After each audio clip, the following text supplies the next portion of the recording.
Por que algumas pessoas morrem de medo de serem rejeitadas, enquanto outras parecem não se importar? Como o formato do corpo pode explicar isso? Por que as pessoas que têm esse mesmo padrão de comportamento têm o formato do corpo similar? Vamos ver se você se encaixa nesse tipo de personalidade ou se você conhece alguém que é assim.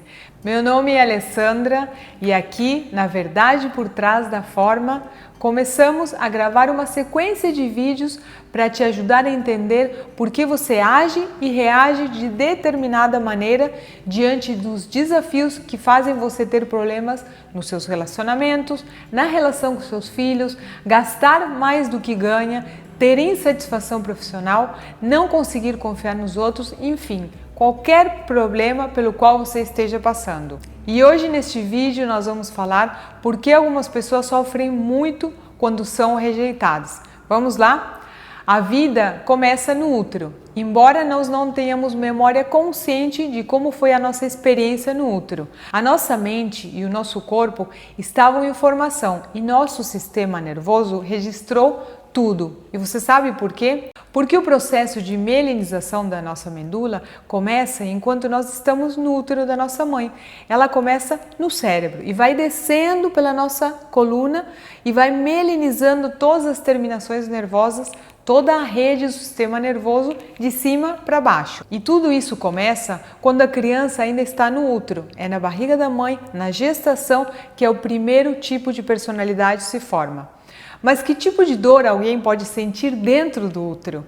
Ou como será que essa criança sente e percebe essa dor? Quando o bebê está no útero da mãe, gente, ele não entende o lado de fora, ele não sabe que este mundo que nós conhecemos existe. Tudo que ele percebe de forma sensorial é aquele útero. O mundo daquela criança é o útero e o sistema nervoso dele já interage com aquele mundo. O mundo do bebê é o útero, mas o da mãe não.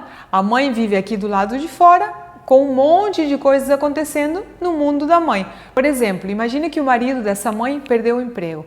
Portanto, é natural essa mãe que fique preocupada com o futuro, pensando se ela vai ter condições de criar esse bebê. Como que eles vão fazer para comprar as coisinhas que o bebê vai precisar? E com um monte de coisas ruins vai ficar passando pela cabeça dessa mãe. E o bebê vai perceber que o mundo dele ficou ruim. Ele não entende o motivo, mas ele percebe que o mundo dele ficou ruim, o mundo dele que é o útero. Mas talvez você esteja se perguntando, como esse bebê percebe essas coisas? Como é que essas coisas vão mudar a mente e o corpo dele? Ele sente porque toda vez que o estado emocional dessa mãe se altera, o estado fisiológico e físico dela também vai sofrer alterações. Quando está tudo bem, o corpo da mãe manda uma quantidade de sangue para alimentar aquele útero. No momento que ela passa por um estresse emocional do lado de fora, o estado fisiológico dela muda, o estado físico dela muda e o útero passa a receber muito menos sangue. Então, o útero que estava quente, dilatado, confortável, de repente fica frio, duro e apertado.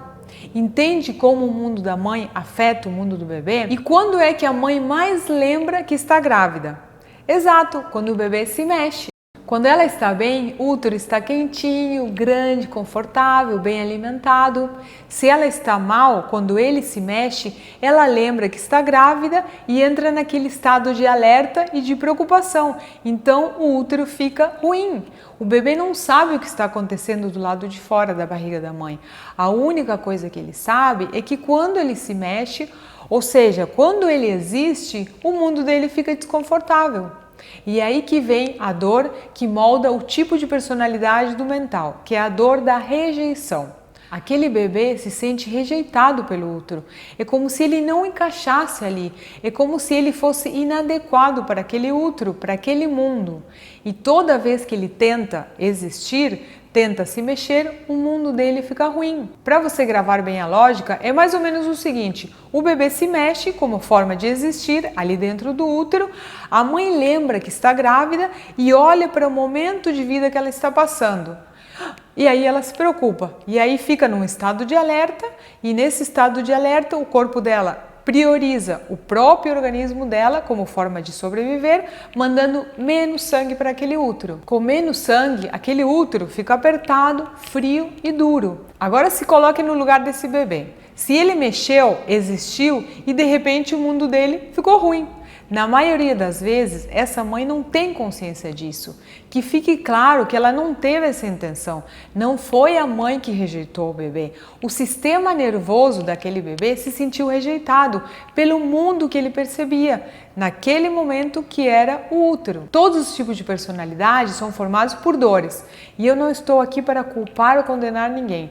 Até porque a dor que molda uma personalidade também dá a ele recursos e habilidades que vão fazer ele se diferenciar na vida. E essa, para mim, é a parte mais bonita deste conhecimento. Muita gente que não entende a construção de cada um dos tipos de personalidade acham que isso é uma limitação ou um rótulo, mas na verdade, entender como você funciona é uma grande libertação. Você começa a ser quem verdadeiramente você é, entendendo e respeitando a configuração básica que está registrada no seu sistema nervoso. E assim consegue ser muito mais feliz e ter muitos mais resultados em todas as áreas da sua vida. Quando as pessoas descobrem os seus recursos ou seus superpoderes, elas descobrem qual a dor que elas estão tentando evitar e podem começar a trabalhar para sempre tentar colocar esses recursos em ação. O foco dessa nossa abordagem é entender a dor para evitá-la e reconhecer o recurso para tentar ativá-la. Bom, voltando ao tipo de personalidade do mental, ele desenvolve recursos incríveis na mente dele. Se coloque no lugar de um bebê que está aí dentro de um útero, sentindo-se rejeitado pelo mundo dele. O que ele pode fazer? Ele não pode correr, ele não pode gritar, ele não consegue chamar ninguém. A única coisa que ele pode fazer é se desligar daquele mundo. E é exatamente isso que ele faz naquele momento. E aqui é importante você lembrar em qual momento está a mielinização.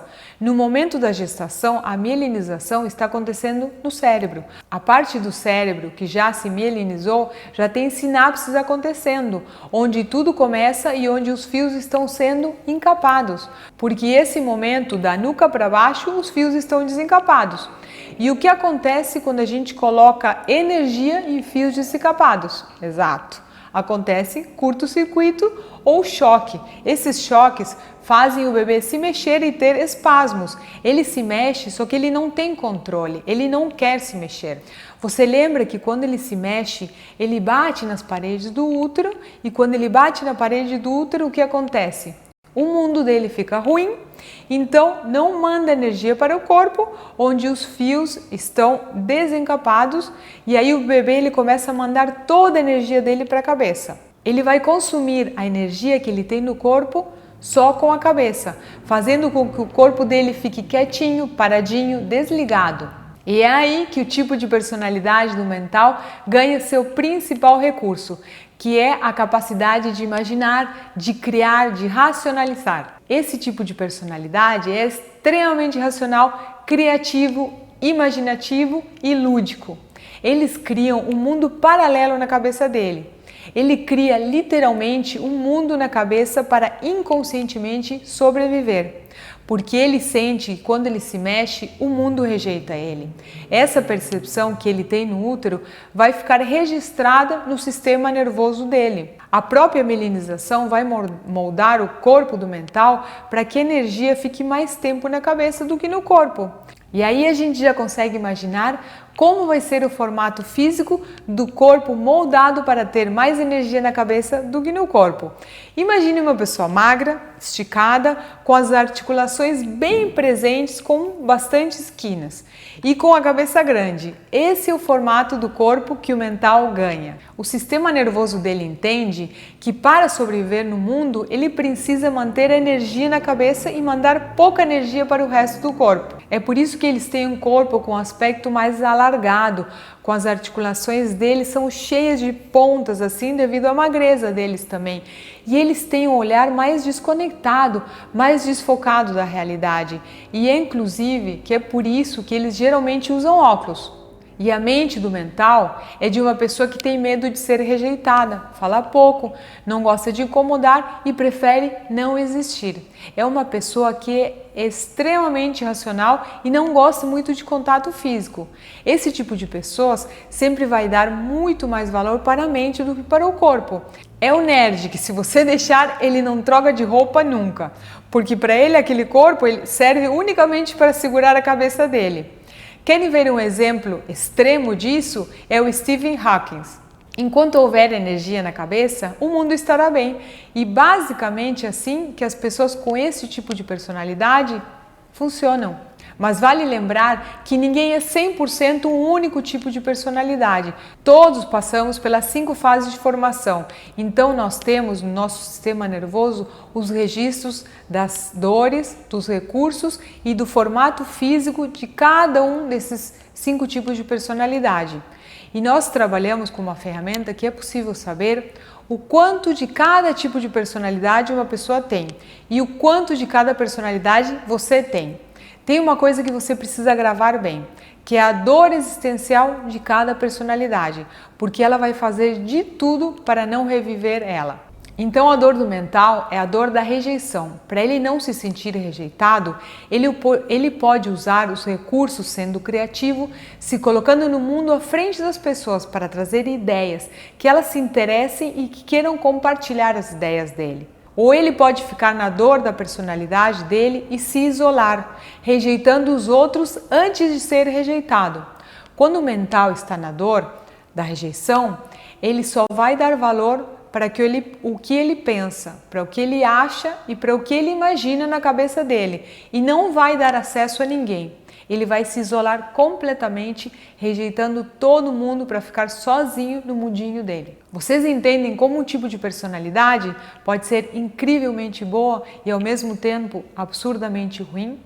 Os recursos de uma personalidade podem fazer muito bem para ele e para as pessoas que estão por perto também, assim como as dores dele podem fazer muito mal para ele e para as pessoas que estão perto dele também. Pensando na vida real, por exemplo, se você for uma pessoa com traço do mental e se estiver em um ambiente ou numa relação onde você se sinta rejeitado o tempo todo, ao invés de virar um gênio e usar a sua cabeça para criar soluções, gerar ideias maravilhosas e ganhar dinheiro, você vai viver em um casulo, buscando se abstrair, se desconectar da realidade o tempo todo. E isso pode gerar hábitos muito ruins, como por exemplo, querer ficar no quarto o dia inteiro assistindo filmes, jogando videogames, ou de repente precisar estar sempre sob o efeito de drogas ou álcool para se desconectar daquela realidade ruim. Tem muito gênio que não conseguiu sair do casulo, porque, adivinha? Está vivendo a dor da rejeição. E você, está vivendo no seu recurso ou está ressentindo as dores da sua personalidade?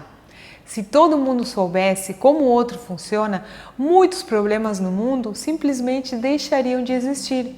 E é para isso que eu estou aqui. Então nos vemos no próximo vídeo.